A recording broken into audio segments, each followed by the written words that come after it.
أشرف الأنبياء وسيد المرسلين سيدنا محمد وعلى آله وأصحابه أجمعين.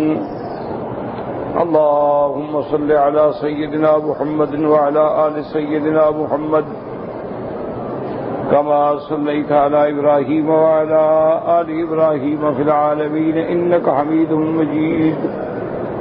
أعوذ بالله من الشيطان الرجيم. بسم الله الرحمن الرحيم. ولقد آتينا لقمان الحكمة أن اشكر لله ومن يشكر فإنما يشكر لنفسه ومن كفر فإن الله غني حميد. وإذ قال لقمان لابنه وهو يعظه يا بني لا تشرك بالله إن الشرك لظلم عظيم. ووصينا الإنسان بوالديه حملته أمه وهنا على وهن وفصاله في عامين أن اشكر لي ولوالديك إلي المصير. وإن جاهداك على أن تشرك بي ما ليس لك به علم فلا تطعهما وصاحبهما في الدنيا معروفا واتبع سبيل من أناب إلي ثم إلي مرجعكم فأنبئكم بما كنتم تعملون. اللہ تبارک و تعالی نے کلام مقدس کی ان آیات مبارکہ میں حضرت لقمان علیہ السلام کے وصایا کا ذکر فرمایا ہے. ابتدائی آیات میں اللہ تبارک و تعالی نے فرمایا تھا کہ یہ آیات جو ہیں بڑی محکم کتاب کی آیات ہیں، یہ ہدایت ہیں. اللہ کے آیات قرآنیہ ہدایت ہیں، رحمت ہیں، لیکن للمحسنین ان لوگوں کے لیے جو اعمال صالحہ کرتے ہیں. اور محسنین کون ہیں؟ الذین یقیمون الصلاۃ، جو نمازوں کو قائم کرتے ہیں، وَيُؤْتُونَ الزَّكَاةَ، اور زکوٰۃ ادا کرتے ہیں اور آخرت پہ یقین رکھتے ہیں. یہی لوگ ہیں اولئک علی ھدی من ربہم، اپنے رب کی طرف سے ہدایت پہ، اور یہی لوگ ہیں جو کامیاب ہیں. اولئک ھم المفلحون، یہی کامیاب ہیں دنیا اور آخرت. اور آگے اللہ نے فرمایا تھا کہ وَمِنَ النَّاسِ مَن يَشْتَرِي لَهْوَ الْحَدِيثِ، بعض لوگ ہیں جو بدل لیتے ہیں لہو الحدیث، یعنی اللہ کے قرآن کو چھوڑ کے لغو باتوں کو، تاکہ اللہ کے راستے سے لوگوں کو ہٹائیں. وَيَتَّخِذَهَا هُزُوًا، اور اس کو ٹھٹھا اور مسخری بنا ڈالیں. ان لوگوں کے لیے اللہ نے عذاب اہانت والا، بہت ذلت والا عذاب رکھا. اب لہو الحدیث کا معنی ہوتا ہے فضول باتیں، لیکن زیادہ تر تمام چیزیں جو ہیں جیسے غنا ہے، گانا ہے، بجانا ہے، موسیقی ہے، اس قسم کے جتنے منکرات ہیں سب لہو الحدیث میں شامل ہیں. اور اگر لہو الحدیث قرآن کے مقابلے پہ ہو، سنت کے مقابلے پہ ہو تو وہ کفر ہے. اگر قرآن و سنت کے مقابلے پہ نہ ہو تو وہ گناہ کبیرہ ہے. لیکن اگر ایسی چیزیں ہیں کہ محض آدمی دل بہلانے کے لیے، تو پھر بھی وہ چیزیں کراہت سے خالی نہیں. اللہ نے فرمایا کہ ان کافروں کا یہ عالم ہے کہ اذا تتلی علیہ آیاتنا، جب ان پر ہمارے قرآن کی آیات پڑھی جاتی واللہ مستکبرن، یہ پیٹھ دے کے پھر جاتے ہیں تکبر کرتے ہوئے، کأن لم یسمع، گویا کہ انہوں نے سنا ہی نہیں. کأن فی اذنیہ وقرا، گویا کہ ان کے کانوں میں بوجھ ہے، یہ بہرے ہیں، سنتے نہیں. ایسے لوگوں کو آپ بتلا دیں فبشرہ بعذاب علیم، عذاب دردناک کی خوشخبری دیں. پھر اللہ نے فرمایا کہ ان الذین آمنوا وعملوا الصالحات لهم جنات النعیم، کہ جو لوگ نے ایمان لائے اور اچھے عمل کیے. اچھا عمل وہی ہوتا ہے جو قرآن و سنت کے مطابق ہو. ان کے لیے اللہ تبارک و تعالی نے جنت کی نعمتیں رکھی ہیں، ہمیشہ اس میں رہیں گے۔ وعد اللہ حقا، یہ اللہ کا وعدہ ہے۔ وہو العزیز الحکیم، وہ غالب بھی ہے اور حکمت والا بھی۔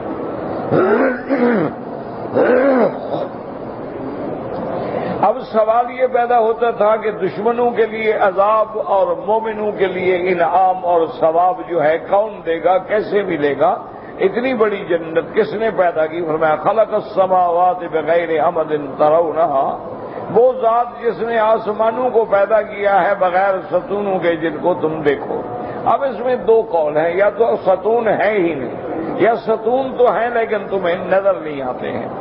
وَأَلْقَىٰ فِي الْأَرْضِ رَوَاسِيَ، اور زمین میں ڈالا بوجھ یعنی پہاڑوں کو، أَن تَمِيدَ بِكُمْ یعنی اللہ تَمِيدَ بِكُمْ تاکہ زمین حرکت نہ کرے، وَبَثَّ فِيهَا مِن كُلِّ دَابَّةٍ، اور پھر زمین میں ہر قسم کے جاندار پیدا فرما دیے۔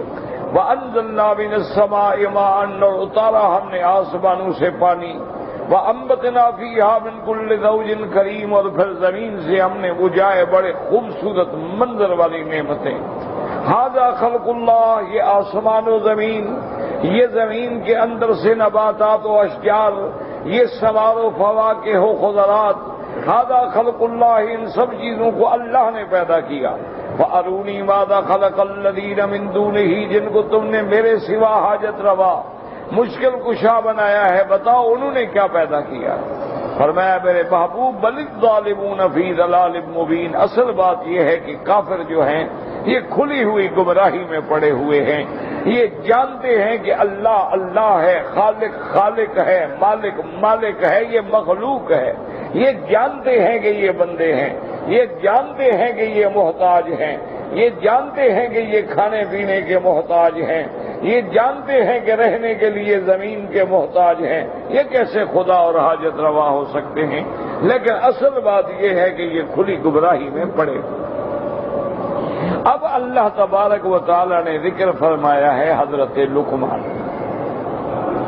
حضرت لقمان کے بارے میں یاد رکھیں کہ بعض علماء نے تو یہ بھی فرمایا ہے کہ وہ نبی تھے، لیکن راجح قول یہ ہے، جمہور کی رائے یہ ہے کہ حضرت لقمان اللہ کے اولیاء میں سے تھے، ولی تھے، عبد صالح تھے، مقربین میں سے تھے، لیکن نبی نہیں۔ اور اسی طرح سابقہ روایات میں آتا ہے کہ حضرت لقمان جو ہیں یہ داؤد علیہ السلام کے بھانجے ہیں یا خالازاد بھائی۔ حضرت لقمان علیہ السلام جو ہیں یہ عبدًا حبشیًا نجاراً، یہ سیاہ رنگ کے غلام تھے اور لکڑی کا کام کرتے تھے۔ حضرت سعید بن المسیب کے پاس ایک بندہ آیا جو کالے رنگ کا تھا، اور وہ بیچارہ احساس کمتری میں مبتلا تھا کہ میں سیاہ فام ہوں۔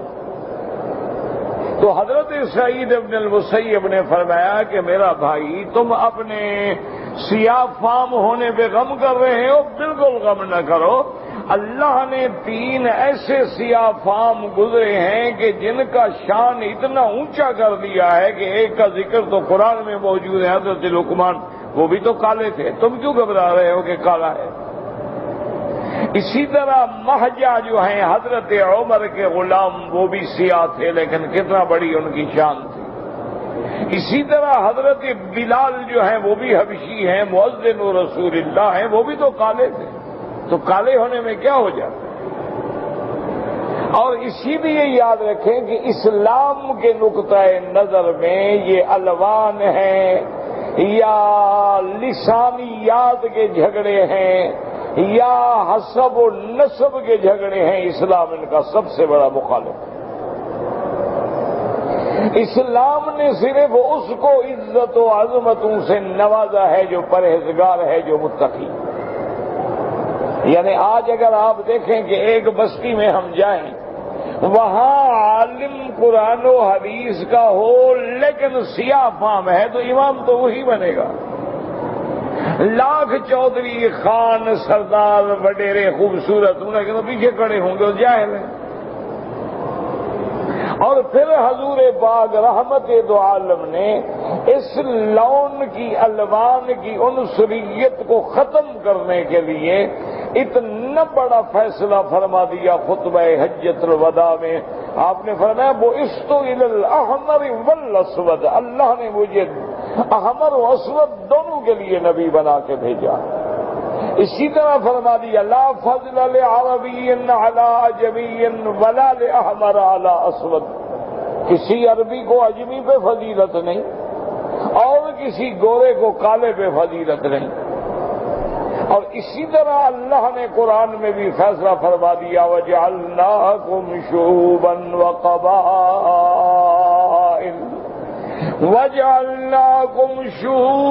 وقبائل لتعارفوا ان اکرمکم عند اللہ اتقاکم. اللہ نے فرمایا میرے محبوب دو عالم اعلان فرما دیں اللہ نے جو قبائل بنائے ہیں، جو شاخیں بنائی ہیں. اب دیکھو قبائل ہیں، کوئی قریش کہلاتا ہے، پھر آگے ان کی شاخیں ہیں، کوئی بنو ہاشم کہلاتے ہیں، اسی طرح بنو ثقیف ہیں، بنو کلاب ہیں، بنو وائل ہیں، اسی طرح مدینہ منورہ میں اوس ہیں، خزرج ہیں. اللہ نے فرمایا میرا محبوب یہ قبائل تو اس لیے ہیں تاکہ لوگوں کو آپس میں پہچان میں آسانی ہو جائے، ایک دوسرے کے ملنے میں آسانی ہو جائے، ایک دوسرے سے معاملات میں آسانی ہو جائے. میری نظروں میں تو عزت والا، اکرام والا، حرمت والا، مقام والا وہ ہے جو زیادہ پرہیزگار ہے، زیادہ اللہ سے ڈرنے والا ہے، زیادہ اللہ کی فرما برداری پہ چلنے والا ہے. اللہ کے ہاں اس کا مقام ہے. اس لیے آپ دیکھیں کہ جب اللہ نے مکہ فتح فرما دیا، حضور پاک نے یہ رنگ و نسل کو مٹانے کے لیے اور غلاموں کو اونچا فرمانے کے لیے حکم دیا کہ بلال کعبے کی چھت پہ چڑھ کے اذان کہو. آپ دیکھیں کہ بلال حبشی ہے، بلال سیاہ فام ہے، لیکن اللہ کے کعبے کی چھت پہ کھڑا ہے. اللہ اکبر اللہ اکبر. تو اللہ تبارک و تعالیٰ نے قرآن پاک میں بھی اور فرمان رسول عربی میں بھی یہ جو جھگڑے ہیں لسانیات کے، کہیں لسانی جھگڑا ہے، یہ سندھی ہے، یہ پشتون ہے، یہ ازبک ہے، یہ فلان ہے، یہ سارے دشمنوں کے پھیلائے ہوئے فتنے ہیں، ورنہ ان کا اسلام سے کوئی تعلق نہیں ہے. اسلام میں کوئی ہے کلمہ پڑھتا ہے انما المؤمنون اخوۃ. ہر مومن، ہر ایمان والا مشرق سے ہو یا مغرب سے ہو، شمال سے ہو، جنوب سے ہو، جب اس نے ایک اللہ کو مان لیا ہے، محمد مصطفیٰ صلی اللہ علیہ وسلم پہ ایمان لے آیا ہے. اس لیے علماء نے فرمایا الہکم واحد وقبلتکم واحد. تمہارا خدا بھی ایک ہے، تمہارا قبلہ بھی ایک ہے، محمد مصطفیٰ خاتم الانبیاء بھی ایک ہے، تمہاری کتاب ہدایت قرآن بھی ایک ہے، تمہارا دین اسلام بھی ایک ہے. اسی طرح دیکھو کہ فرائض میں تمہاری نماز بھی ایک ہے، تمہارا حج بھی ایک ہے، حج کا ترانہ بھی ایک ہے، حج کا لباس بھی ایک ہے، حج کا مقام عرفات بھی ایک ہے. یہ ساری وحدت ہے، اجتماعیت ہے، تاکہ اسلام یہ سبق دیتا ہے کہ انسان انسان ہے. ان کا مرتبہ تب دیکھا جائے گا کیا مومن ہے یا نہیں ہے. مومن ہے تو عظمت والا ہے چاہے غریب ہو، کافر ہے تو اللہ کے ہاں ذلت والا ہے چاہے کتنا بڑا آدمی کیوں نہ ہو. اس لیے اللہ تبارک و تعالی نے یہ دیکھیں حضرت لقمان ہیں، عبد ہیں، غلام ہیں، حبشی ہیں، سیاہ فام ہیں، اور بعض علماء نے لکھا موٹے موٹے ہونٹ ہیں. آپ کا چھوٹا درمیانہ قد ہے، لیکن اللہ نے علم و حکمت سے نوازا کہ ساری دنیا ان کے کلام سے مستفید ہوتی ہے، ان کے کلام سے فائدہ اٹھاتی ہے. اسی طرح سابقہ کتابوں میں آتا ہے کہ ایک دن حضرت لقمان درس دے رہے تھے اور سینکڑوں بندے درس سن رہے تھے. ان کا ایک پرانا ساتھی جو کبھی اکٹھے بکریاں چراتے تھے وہ آیا، دیکھا، حیران ہو گیا۔ جب حضرت لقمان فارغ ہوئے تو اس نے کہا کہ تم وہی لقمان نہیں ہو جس کے ساتھ ہم بکریاں چراتے تھے؟ اس نے کہا بالکل میں وہی لقمان ہوں۔ فرمایا کہ اس عظمت کو کیسے پہنچے؟ اس نے کہا دو باتیں ہیں اس عظمت کے پہنچنے کے لیے کہ میں نے فیصلہ کر لیا ہے کہ سچ بولنا ہے اور فضول بات زبان پہ نہیں لانی ہے، اس لیے اللہ نے مجھے اونچا کر دیا۔ اسی طرح حضرت لقمان سے کسی نے پوچھا کہ وہ کون سی نعمتیں ہیں، وہ کون سی صفتیں ہیں کہ آج اللہ نے تمہیں اس شان سے نوازا ہے؟ آپ نے فرمایا میرے بھائی ہر آدمی اس مقام پہ پہنچ سکتا ہے، یہ میرے لیے کوئی خاص تو نہیں ہے۔ انہوں نے کہا کیا وجہ؟ فرمایا کہ صدق مقال ہو، جھوٹ کبھی نہ بولو، اپنی زبان کی حفاظت کرو، اپنی شرم گاہوں کی حفاظت کرو، اور اللہ تبارک و تعالیٰ کے قرآن کی تلاوت کرو، اور اپنے محارم سے بچنے کی کوشش کرو، امر بالمعروف کرو، نہی عن المنکر کرو، اور اگر کچھ نہ کرو تو خاموش رہو، سموت اختیار کر لو، سکوت اختیار کر لو، اللہ تبارک و تعالیٰ تمہارے مقام کو بھی اونچا فرما دیں گے۔ اس لیے آپ نے پڑھا ہے کہ سورۃ المؤمنون میں اللہ نے کیا صفتیں بیان کی؟ قد افلح المؤمنون الذين هم في صلاتهم خاشعون۔ اللہ نے فرمایا مومن فلاح پا گئے۔ کون مومن؟ جو نماز پڑھتے ہیں لیکن خشوع و خضوع کے ساتھ۔ والذین هم للزکاۃ فاعلون، اور وہ لوگ ہیں جو اللہ کے راستے میں زکات دینے والے ہیں۔ والذین هم لفروجهم حافظون، اور جو اپنی شرمگاہوں کی حفاظت کرنے والے ہیں، ان کے ماں سوائے حلال کے کبھی حرام کے قریب نہیں جاتے ہیں۔ آگے فرماتی الا علی ازواجہم او ما ملکت ایمانہم، اللہ نے جو ان کے لیے بیوی حلال کی ہے، اللہ نے جو ملک یمین حلال کیا ہے، اس کے سوا کبھی کسی غیر محرم عورت پہ نظر نہیں ڈالتے۔ اور مومنوں کی صفت کیا ہے؟ والذین هم لأماناتهم وعہدهم راعون، اللہ نے فرمایا میرے مومن بندے وہ ہیں جو امانتوں کی حفاظت کرتے ہیں، اپنے وعدے کو وفا کرتے ہیں، وعدوں کی رعایت کرتے ہیں۔ والذین هم علی صلواتهم یحافظون، اور جو نمازوں کی حفاظت کرتے ہیں، کیا معنی؟ وقت پہ نماز ادا کرتے ہیں اور نماز کے شرائط، ارکان، فرائض کا پورا پورا خیال کرتے ہیں۔ فرمایا کہ یہ لوگ جو ہیں ان کا انجام کیا ہوگا؟ اولئک هم الوارثون الذین یرثون الفردوس هم فیہا خالدون، اللہ نے فرمایا یہی لوگ ہیں جن کو میں جنت الفردوس کا وارث بناؤں گا اور یہ ہمیشہ سے اسی جنتوں میں رہیں گے۔ تو حضرت لقمان کے بارے میں اب جمہور یہ کہتے ہیں کہ وہ نبی نہیں ہیں، لیکن اللہ نے جو ان کو حکمت دی ہے یہ الہام ہے۔ اللہ تبارک و تعالی جیسے وحی بھیج کے اپنے انبیاء پر وحی بھیجتے ہیں، اولیاء اللہ کے دل میں اللہ تبارک و تعالی باتیں اچھی ڈال دیتے ہیں۔ فرمایا وَلَقَدْ آتَيْنَا لُقْمَانَ الْحِكْمَةَ، اب حکمت سے کیا مراد ہے؟ یاد رکھو، بعض علماء فرماتے ہیں حکمت کا معنی علم ہے، بعض فرماتے ہیں حکمت کا معنی حلم ہے، بعض فرماتے ہیں حکمت کا معنی عقل ہے، بعض علماء فرماتے ہیں حکمت کا معنی دانائی ہے، بعض علماء فرماتے ہیں حکمت کا معنی خیر کی باتیں ہیں، بہتر باتیں ہیں۔ یہ سارے اقوال جو ہیں قریب ہیں، اس لیے علماء نے حضور کی سنت کو بھی حکمت قرار دیا ہے، کیونکہ سنت بھی سراپا خیر ہے، سنت سراپا نور ہے، سنت سراپا ہدایت و دانائی ہے۔ اللہ فرماتے ہیں وَلَقَدْ آتَيْنَا لُقْمَانَ الْحِكْمَةَ أَنِ اشْكُرْ لِلَّهِ، یاد رکھو۔ اور بعض مفسرین فرماتے ہیں حکمت کیا ہے؟ یہی قرآن میں جو مذکور ہے، کیونکہ قرآن اپنی تفسیر خود بیان کرتا ہے۔ وَلَقَدْ آتَيْنَا لُقْمَانَ الْحِكْمَةَ أَنِ اشْكُرْ لِلَّهِ، وہ کہتے ہیں یہی حکمت ہے کہ اللہ کی نعمتوں پہ شکر ادا کرنا، یہی حکمت ہے۔ انہوں نے فرمایا حکمت کی تعریف کیا ہے؟ انشکر للہ، کہ تم اپنے اللہ کا شکر ادا کرو۔ یاد رکھو شکر کا معنی زبانی نہیں، شکر کا معنی سب سے پہلے تو اللہ پر ایمان ہے، اور اس کے بعد درجہ یہ ہے کہ اللہ نے جو نعمت دی ہے اس نعمت کو اللہ کے حکم کے مطابق خرچ کرو۔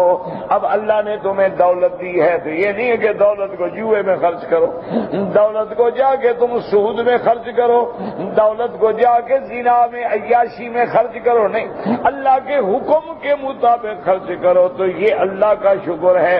اللہ نے آنکھیں دی ہیں، اللہ نے عقل دیا ہے، اللہ نے ہوا سے خمس دیے ہیں، اللہ نے جوارے دیے ہیں، ارکان دیے ہیں، اللہ نے ہاتھ دیے ہیں، اللہ نے پاؤں دیے ہیں۔ یہ سارے اعضاء، یہ سارے جوارے، یہ سارے ارکان اللہ کے حکم کے پابند ہو جائیں، یہ معنی ہے اللہ کے شکر کا۔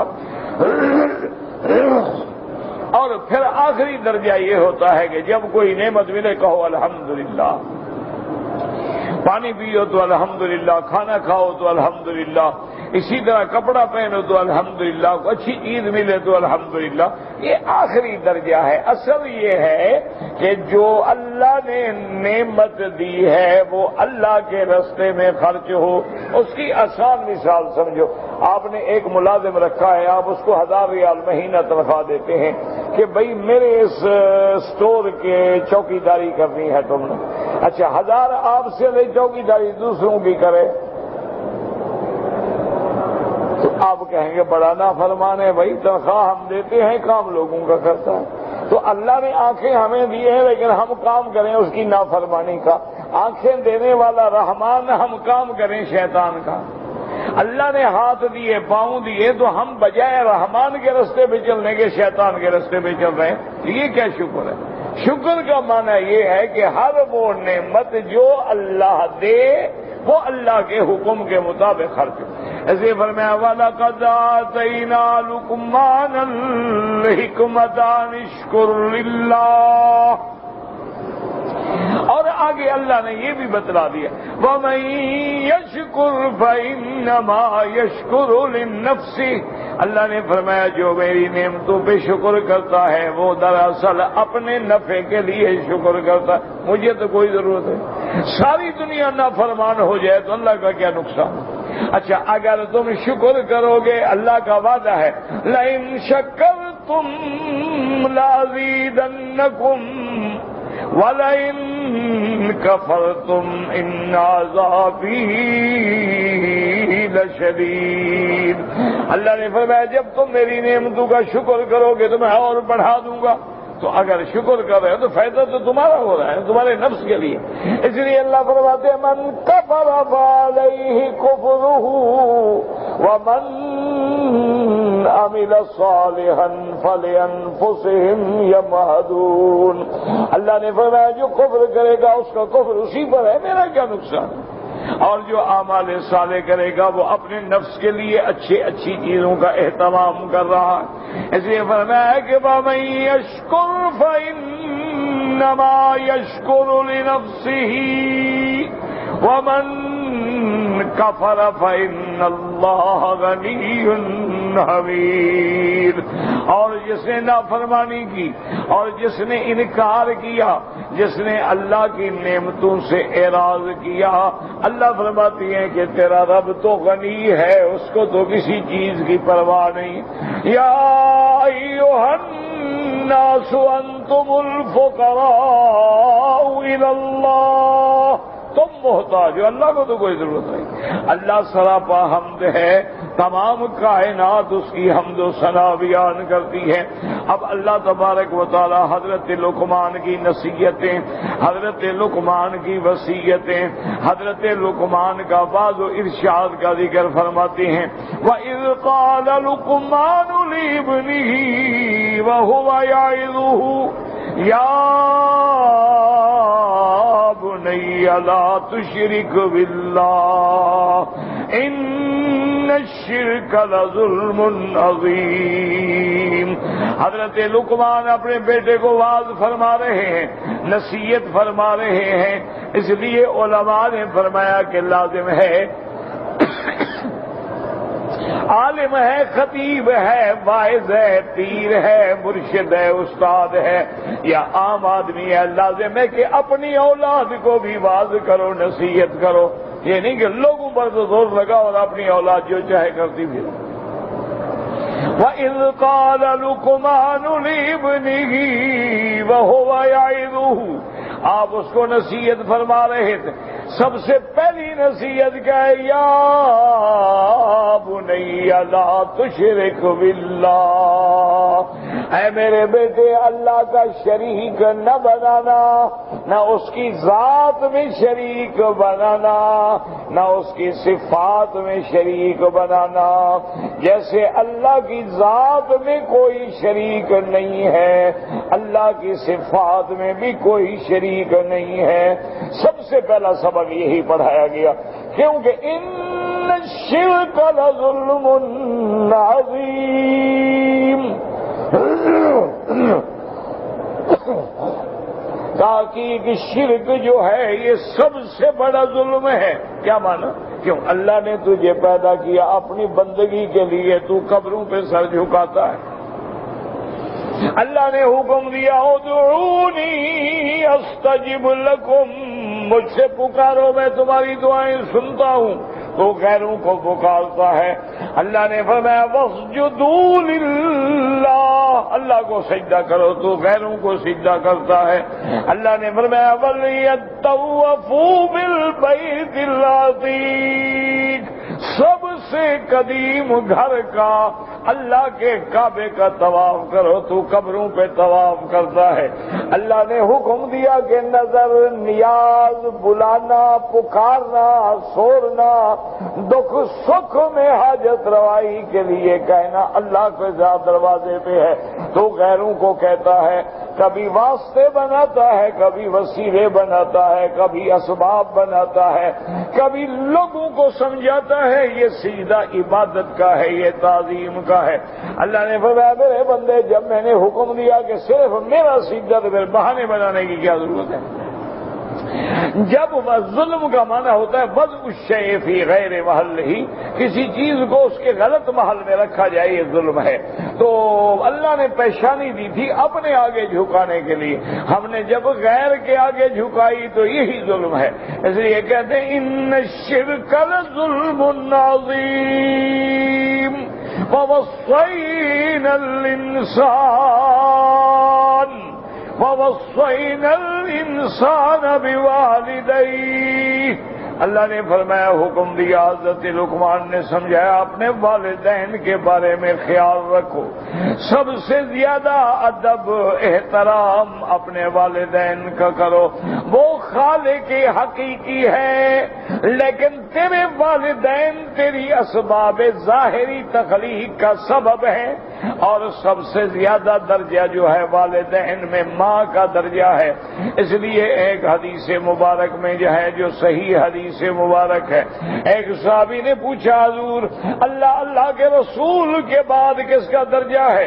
آپ نے فرمایا امو کا، تیری ماں کا حق ہے۔ اس نے کہا ثم من، اس کے بعد پھر کس کا حق ہے؟ فرمایا امو کا، تیری ماں کا حق ہے۔ اس نے کہا ثم من، پھر کس کا حق ہے؟ فرمایا امو کا، تیری ماں کا حق ہے۔ اس نے کہا ثم من، پھر کس کا حق ہے؟ فرمایا ثم اباک، پھر تیرے باپ کا حق ہے۔ تو اللہ نے ماں کے 3 دفعہ حضور نے ذکر کیا ہے۔ علماء نے فرمایا وجہ کیا ہے کہ ماں بھی 3 مشقتوں سے گزرتی ہے۔ پہلے تیرے حمل کی مشقت ہے کہ پیٹ میں لے کے اٹھا کے پھر رہی ہے، پھر تیرے دودھ پلانے کی معجزات کی مشقت ہے، اس کے بعد اللہ تبارک و تعالیٰ کی رحمت دیکھیں کہ تیری وقت ولادت کی مشقت سے گزرتی ہے۔ تو والدہ چونکہ 3 مراحل سے گزرتی ہے، اللہ نے اس کا درجہ بھی اتنا بلند کر دیا ہے کہ باپ سے بھی زیادہ درجہ مانگ۔ اس لیے فرمایا وَوَصَّيْنَا الْإِنسَانَ بِوَالِدَيْهِ حَمَلَتْهُ أُمُّهُ وَهْنًا عَلَى وَهْنٍ، اس کو اٹھایا ہے ماں نے مشقت بر مشقت، وَفَصَالُهُ فِي عَامَيْنِ، اور دودھ چھڑانا 2 سال میں۔ یہ ساری نعمتیں جو ہیں والدین کی فرمانی جو ہے، انہوں نے فرمایا یہ حکم دیا اللہ نے ان اشکر لی وَلِوَالِدَيْكَ إِلَيَّ الْمَصِيرُ، میرا بھی شکر ادا کرو، والدین کا بھی شکر ادا کرو، اور یاد رکھو تم نے میری طرف لوٹنا ہے۔ لیکن آگے اللہ نے فرما دیا کہ والدین کی ہر حال میں اطاعت کرو، ہر حال میں خدمت کرو، لیکن والدین شرک کے لیے مجبور کریں تو پھر والدین کی بات نہ مانو۔ یعنی والدین اگر کہتے ہیں نماز نہ پڑھو، پھر والدین کی بات نہیں مانیں گے۔ والدین کہتے ہیں نعوذ باللہ چلو قبروں پہ سجدے کرو، پھر والدین کی بات نہیں مانیں گے، کیونکہ لا طاعۃ لمخلوق فی معصیۃ الخالق، کسی بندے کی اطاعت اللہ کی نافرمانی میں نہیں کی جاتی ہے۔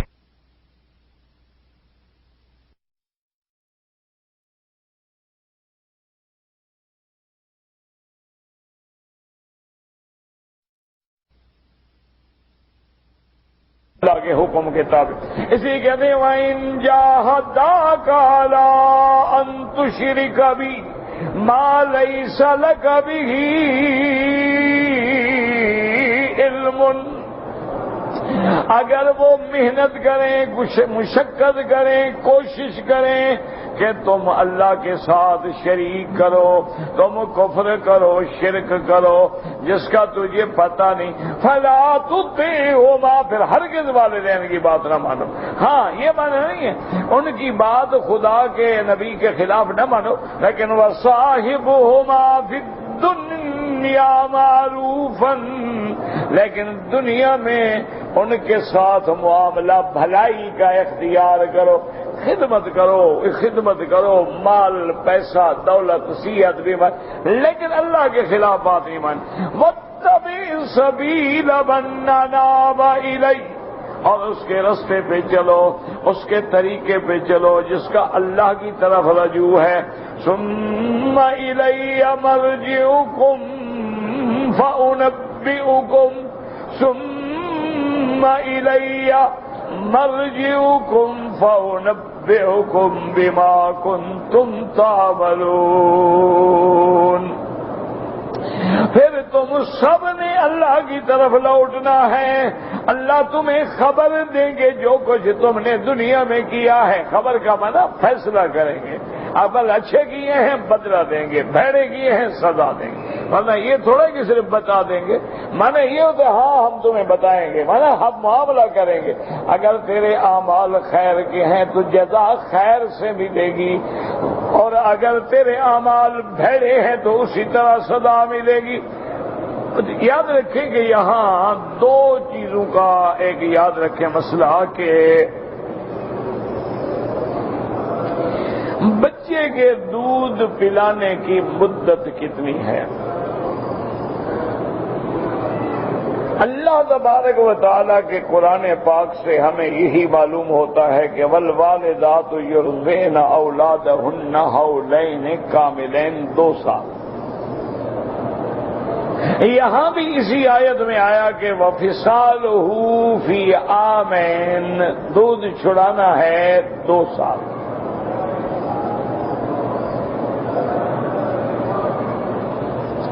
تو اس لیے یاد رکھیں کہ جمہور محدثین اور اور جمہور ائمہ فقہا حضرت امام مالک، امام شافعی، امام احمد بن حنبل، امام ابو یوسف، امام محمد بن حسن شیبانی احناف میں سے رحمت اللہ علیہم، ان سب حضرات کا یہی قول ہے متفق کہ دودھ پلانے کی مدت جو ہے وہ 2 سال۔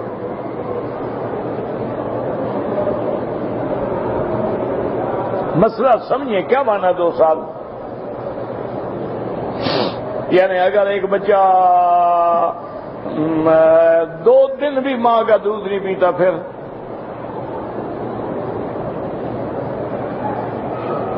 بعض بچے ایسے ہوتے ہیں ماں کا دودھ پیتے ہی نہیں۔ اچھا، بعض ایسے حالات بھی ہوتے ہیں کہ عورتوں کا دودھ جو ہے 2 مہینے، 4 مہینے، 6 مہینے کے بعد ختم ہو گیا۔ اچھا، بعض بچے ایسے ہوتے ہیں اللہ ہدایت دے، وہ 3-3، 4-4 سال بھی دودھ نہیں چھوڑتے، لاکھ زور لگاؤ لگے رہتے ہیں۔ تو مسئلہ سمجھیں کہ 2 سال مدت رضاعت کا مقصد کیا ہے؟ مقصد یہ ہے کہ حکم رضاعت جو ہے وہ ثابت ہونے کے لیے کتنی مدت ہے۔ تو اب جمہور یہ کہتے ہیں کہ اگر کسی بچے نے 2 سال کی مدت کے اندر اندر کسی عورت کا دودھ پیا ہے تو اس کی ماں ہے۔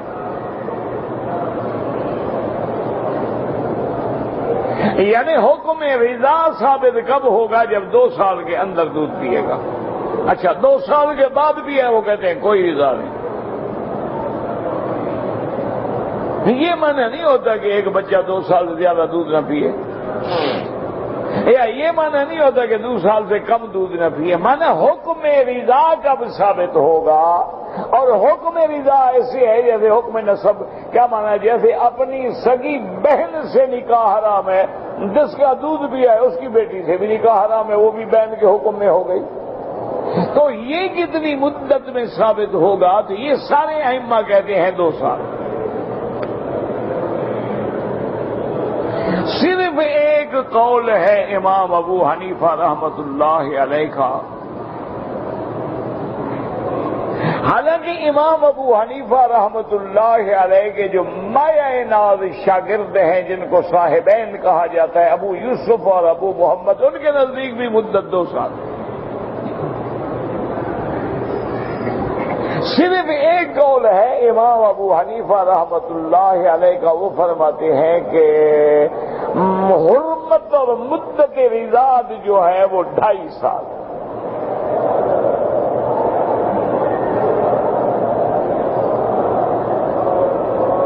کیا مانا؟ وہ کہتے ہیں کہ اگر کسی بچے نے 2 سال 6 مہینے کے اندر اندر کسی کا دودھ پیا بس اس کی ماں ہو گئی۔ ان کی دلیل جو ہے امام صاحب کی، وہ فرماتے ہیں وَحَمْلُهُ وَفِصَالُهُ 30 شَهْرًا۔ سورۃ الاحقاف میں آتا ہے کہ مدت حمل اور مدت فصال دونوں کو ملاؤ تو 30 مہینے۔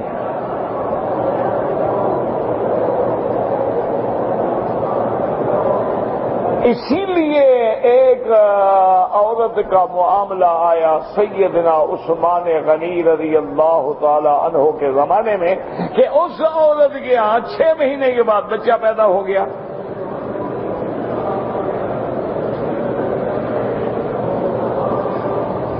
جب 6 مہینے کے بعد بچہ پیدا ہوا تو اس کے گھر والوں نے شک کیا کہ بھئی 6 مہینے کا بچہ کیسے ہو سکتا ہے؟ اس کا مطلب ہے عورت پہلے سے حاملہ تھی۔ حضرت عثمان غنی رضی اللہ تعالی عنہ کے پاس کیس آیا، آپ نے باتیں سنی اور آپ نے فیصلہ صادر فرما دیا کہ اس عورت کو سزا دی جائے، حد جاری کی جائے۔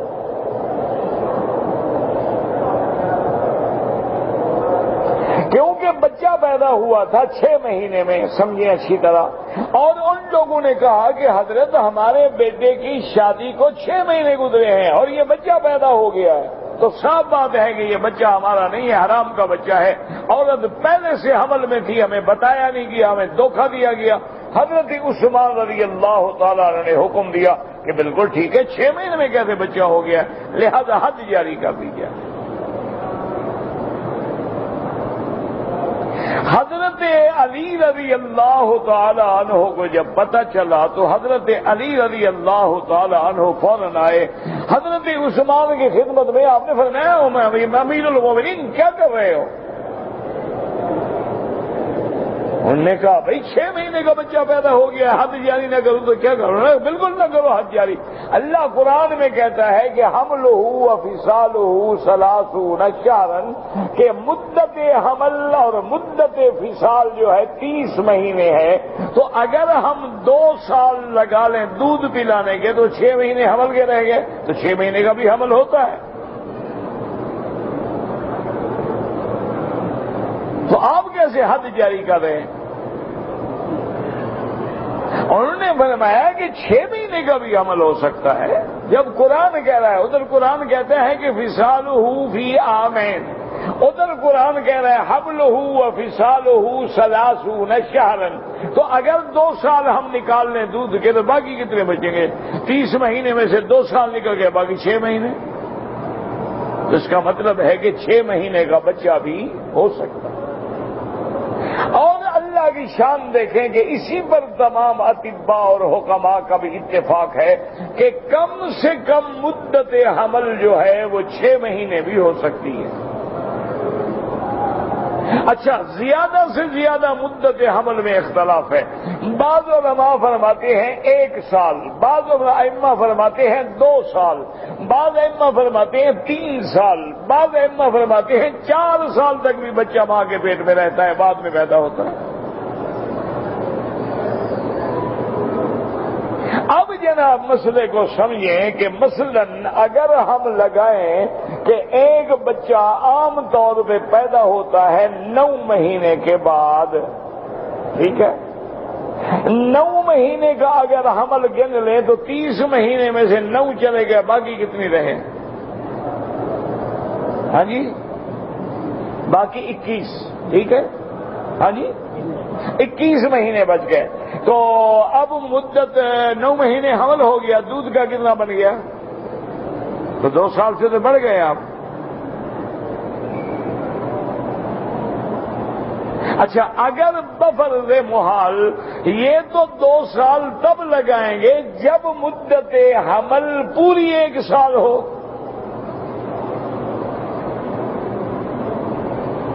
یا 10 مہینے پورے ہوں گے، 10 مہینے وہ ہو جائیں گے، پھر 24 مہینے اگر دودھ کا تو 34 مہینے بنیں گے، پھر 30 کیسے بنیں گے؟ اچھا، اسی طرح اگر مدت حمل جو ہے 9 مہینے ہے تو 21 مہینے، مدت حمل ہے 10 مہینے تو پھر دودھ کی مدت 20 مہینے، مدت حمل ہو جائے 11 مہینے تو پھر دودھ کی مدت کتنا بچے گی؟ اچھا، مدت حمل ہی ہو جائے 2 سال تو باقی کیا بچیں گے؟ پھر تو بچہ دودھ 6 مہینے پیے، 30 مہینے کیسے پورے کریں گے؟ تو اس لیے ہمیشہ یاد رکھیں کہ بہرحال جمہور یہی کہتے ہیں، فتویٰ احناف کے نزدیک بھی اسی پہ ہے کہ حولین کاملین، بچے کی مدت رضاعت جس میں حرمت رضاعت ثابت ہو، یعنی دودھ پینے کا اثر ہو جائے، تو وہ مدت جو ہے 2 سال ہے۔ فتویٰ اسی پہ ہے، جمہور بھی اسی طرف ہے، لیکن امام صاحب کا احتیاط ہے، وہ کہتے ہیں کہ نہیں، اگر 2 سال 6 مہینے میں بھی دودھ ثابت ہو جائے تو حرمت کا خیال رکھو، نکاح نہ کرو، کہیں ایسا نہ ہو کہ بندہ قیامت میں کسی حرام میں پڑ جائے۔ کیونکہ حضور کی ایک حدیث مبارک بھی ہے، حضور نے فرمایا کہ الحلال بین والحرام بین، حلال بین واضح ہے، حرام بھی واضح ہے۔ مثلا بکری حلال ہے، کتا حرام ہے، واضح بات ہے، لیکن بینہما امور مشتبہات، بعض چیزیں ایسی ہوتی ہیں جن میں شبہ ہے کہ پتہ نہیں حلال ہے، پتہ نہیں حرام ہے۔ جیسے بڑا جھگڑا ہے نا جھینگا مچھلی پہ، بہت سارے علماء کہتے ہیں کہ جھینگا کھانا حلال نہیں ہے، یہ مچھلی ہے ہی نہیں، یہ کیڑا ہے، لیکن جو علماء، جمہور علماء اور سمجھنے والے کہتے ہیں نہیں یہ مچھلی کی قسم ہے، تو اب جھگڑا آ گیا نا، شبہات تو پیدا ہو گئے نا۔ تو اس لیے حضور نے فرمایا کہ بعض چیزیں حلال واضح ہے، حرام واضح ہے، بعض چیزیں ہیں کہ ان میں شبہ ہے، تو آپ نے فرمایا بہتر یہ ہے کہ شبہ والی چیز سے بچ جاؤ، کیونکہ جو بکریاں رکھ سے دور چرتی ہیں وہ محفوظ رہتی ہیں، اگر رکھ کے قریب آ جائے ہو سکتا ہے اندر پڑ جائے، تو اگر وہ قریب ہی نہ آئے تو ٹھیک ہے بچا ہوا ہے نا۔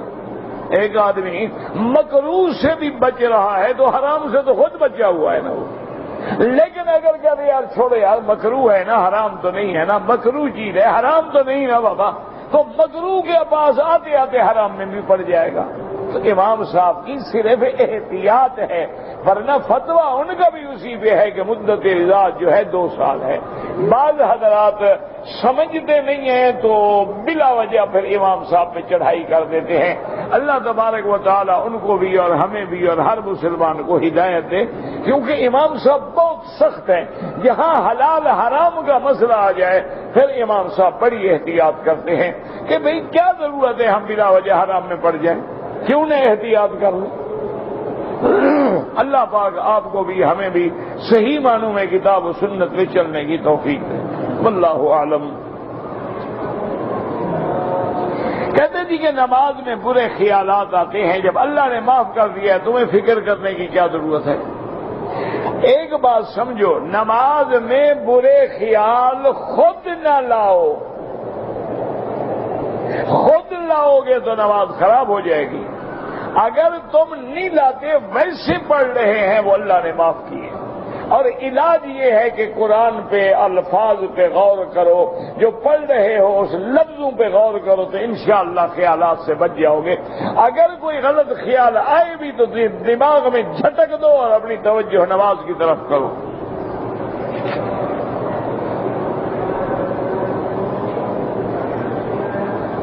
کہتے ہیں جی کہ مجھے اکثر خواب میں مردے نظر آتے ہیں، لوگ کہتے ہیں کہ تیری عمر ختم ہو رہی ہے، ہمیں تو زندوں کو بھی روز مردے نظر آتے ہیں۔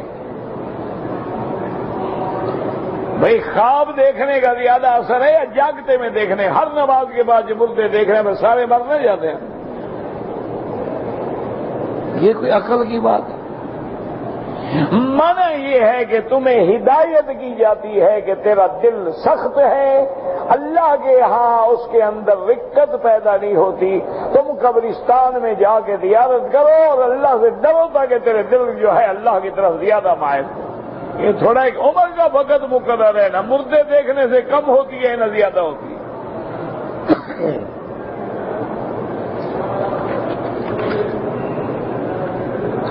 وقت زوال جو ہے جب یہاں ظہر کی اذان ہوتی ہے نا، اس سے تقریباً 10 منٹ پہلے زوال ہو جاتا ہے۔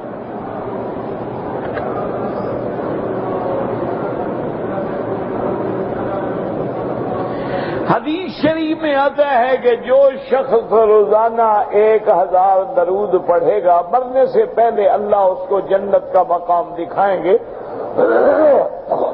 بہرحال میں نے تو یہ حدیث نہیں پڑھی لیکن ہے صحیح بہرحال، اور کوئی ایسی بات نہیں، معنی ہے کہ اس میں فضیلت درود ہے، لیکن یہ معنی نہیں ہے کہ 1000 درود پڑھتا رہے نماز نہ پڑھے تو جنت میں جائے گا، یہ کہاں لکھا ہوا ہے؟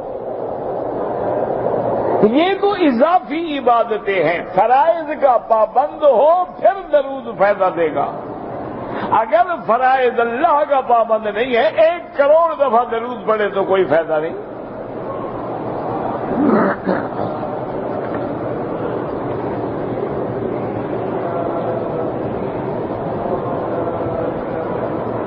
میں نے جب عمرہ کیا ہے تو اپنی مرحومہ چچی کے لیے عمرہ کیا، ٹھیک ہے کوئی بات نہیں۔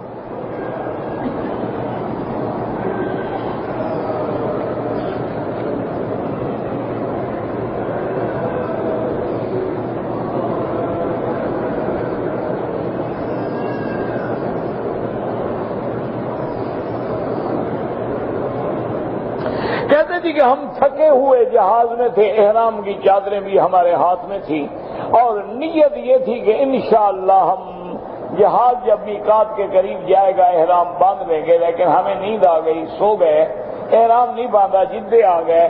بہرحال اب آپ ایسا کریں کہ فوراً میقات میں جا کے عمرہ دوبارہ کر لیں، یعنی یہاں سے طائف کے راستے میں وادی سیل ہے، میقات ہے۔ اگر جدے اور مدینے کے راستے میں جائیں تو جوفہ ہے، بالکل 100 کلومیٹر پر فاصلہ ہے، وہاں جا کے عمرہ کر لیں، دم سے بچ جائیں گے، ورنہ دم دینی پڑے گی۔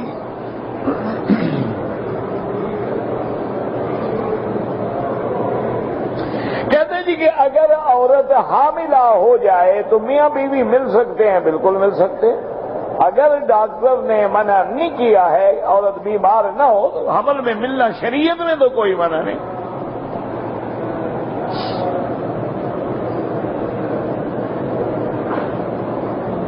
اگر دم پڑ جائے تو روزے رکھے جا سکتے ہیں، دیکھنا ہوتا ہے نا دم کیا پڑی، غلطی کیا تھی۔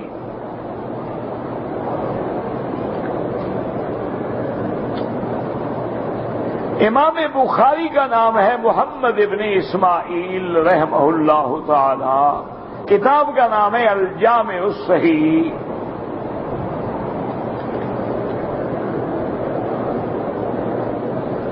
اگر کعبہ شریف کے اندر داخل ہونے کا موقع ملے تو 2 ستونوں کے درمیان جو جگہ ہے وہاں حضور نے کھڑے ہو کے نماز پڑھی ہے، اور رخ جدھر چاہے کر لے۔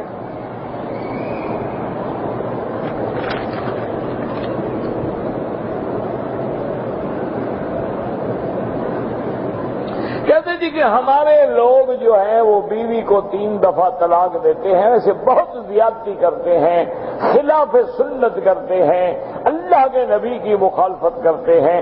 جب ایک طلاق سے کام ہو جاتا ہے تو پھر 3 دینے کی ضرورت کیا ہے؟ جب آدمی ایک گولی سے مر جائے آپ نے لازماً برست مارنا ہے سارا۔ اور اگر 3 طلاقیں دے تو حنفیہ کے نزدیک تو کوئی واسطہ ہی نہیں ہے واپس لوٹانے کا۔ باقی ائمہ فرماتے ہیں کہ بھئی ایک مجلس میں 1 شمار ہوگی۔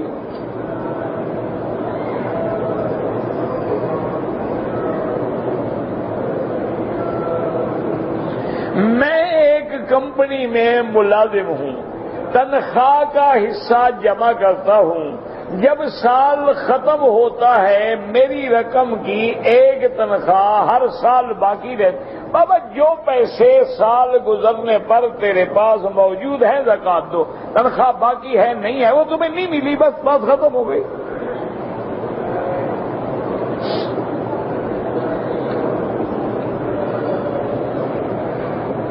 کہتے جی کہ ہماری سیکورٹی کی ڈیوٹی ہے اور مجبوری ہے، اور مسجد جہاں جمعہ ہوتا ہے وہ دور ہے، تو آپ بغیر اجازت کے نہیں جا سکتے، آپ ڈیوٹی کریں، وہیں ظہر کی نماز ادا کریں۔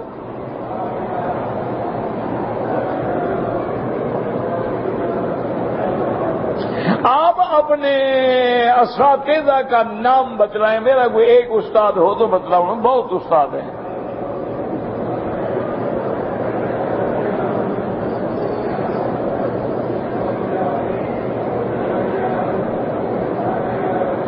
اگر 3 بھائی شادی شدہ ہیں، ایک بھائی فوت ہو گیا، اس کی اولاد نہیں ہے، تو بالکل اس کی بیوی حقدار ہے، اور آپ ایسا کریں کہ یہ فتویٰ لکھ کے مفتی کے پاس لے جائیں، وہ حصے بنا دیں گے آپ کو میراث کے۔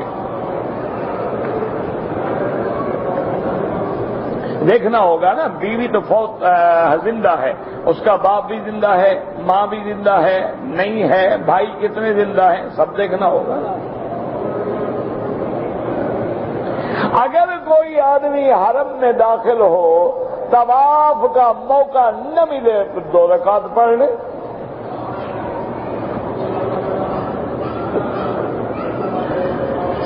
اپنی دادی، والدہ، خالہ سے، بہن سے گلے مل سکتے ہیں، بہتر یہ ہے کہ نہ ملے، کیونکہ یہ دور فتن ہے۔ آج تو بھائی بہن کے ساتھ گناہ کرتے ہوئے پکڑے گئے، بیٹے ماں کے ساتھ پکڑے گئے۔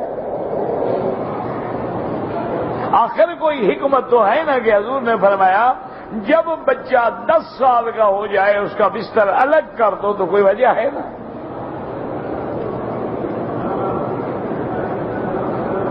میرا والد فوت ہو گیا، بیوی نے خواب دیکھا، آپ جانے بیوی جانے، مجھے نہیں پتا خواب شاب کا۔ حضرت آدم علیہ السلام کہاں دفن ہے، مجھے اپنے دادے کا پتہ نہیں ہے تو آدم کا کہاں سے پتہ کروں؟ نہ تم نے کیا کرنا ہے، سجدہ کرنا ہے قبر پہ؟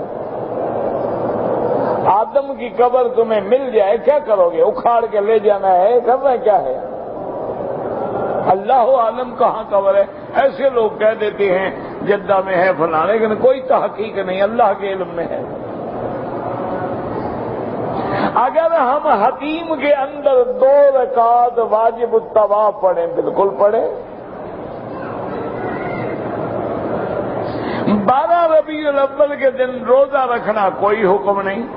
اور یاد رکھو کہ 12 ربیع الاول کو حضور کی ولادت کے بارے میں اختلاف ہے، یہ پکی بات نہیں ہے۔ البتہ 12 ربیع الاول کو حضور کی وفات جو ہے وہ تو بالکل یقینی ہے نا، اس میں کوئی جھگڑا نہیں۔